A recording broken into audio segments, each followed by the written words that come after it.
नव्यानं निर्माण झालेल्या पालघर जिल्हा परिषदेच्या सार्वत्रिक निवडणुका आज होत आहेत। या निवडणुकांसाठी प्रशासन सज्ज झाले।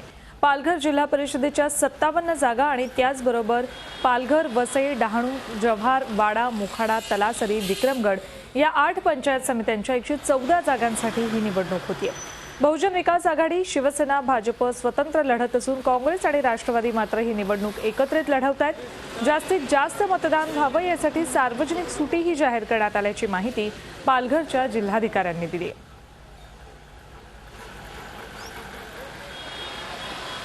आपल्यासोबत आमचे प्रतिनिधी कपिल राऊत आहेत, त्यांच्याकडून अपडेट्स घेऊयात। कपिल, पालघर नव्यानं निर्माण झालेला जिल्हा आहे आणि निवडणूक होतीये, तिथे काय एकंदरीत उत्साह दिसतोय मतदारांमध्ये आणि उमेदवारांमध्ये सुद्धा? नक्कीच ठाणे जिल्हा जो आपण पहिला ठाणे जिल्हा बघत होतो, मोठा ठाणे जिल्हा, जेव्हा पालघर वेगळा होण्याच्या अगोदर तेव्हा हा मोठा जिल्हा हे झेडपी इलेक्शन होऊ शकतो, कारण की आज ठाण्यामध्येही आहे आणि पालघरमध्येही आहे।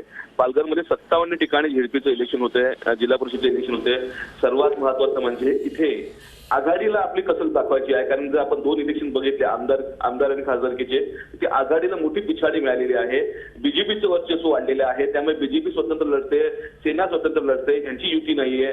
तिथे जो एक महत्त्वाचा पक्ष आहे बहुजन विकास आघाडी, तो एक महत्त्वाचा पक्ष आहे आणि त्याच्याबरोबर त्यांच्या विरुद्ध आघाडी अशी ही लढाई आहे।